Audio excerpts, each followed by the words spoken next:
നാഗന്മാര് കേരളത്തിലേക്ക്, സൗത്ത് ഇന്ത്യയിലേക്ക് വരുന്ന സമയത്ത് അവരുടെ കൂട്ടത്തിലെ ആടുകളെ മേയ്ക്കുന്ന ഒരു ആളുണ്ട്, മാജിക് ഒക്കെ പഠിച്ചിട്ടുള്ള ഒരാൾ.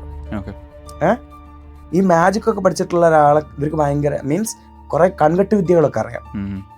അയാളെ ഇവർ വിളിച്ചു മായൻ. ഈ മായനാണ് കൃഷ്ണൻ. ഇത് ഹിസ്റ്ററിയാണ്. അതായത് അതിനെക്കുറിച്ചിട്ട്, മായനെ കുറിച്ചിട്ടുള്ള പാട്ടുകൾ അവർ എഴുതി വെച്ചതിൻ്റെ ഒക്കെ തെളിവുകളുണ്ട്. മനസ്സിലാവുണ്ടോ? ഇതൊക്കെ കേരളോത്പത്തി പുസ്തകത്തിൽ അതിനെക്കുറിച്ച് മെൻഷൻ ചെയ്തിട്ടുണ്ടോ എന്നുള്ള എനിക്കറിയില്ല.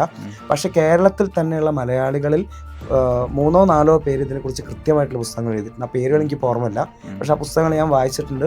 ഞാനത് വായിച്ചിട്ട് വീഡിയോ ആക്കിയിട്ടുണ്ട്. സോ എൻ്റെ അറിവിൽ ഈ പുരാണങ്ങൾ എന്ന് പറയുന്നതിന് മറ്റൊരു മീനിങ് ഉണ്ട്.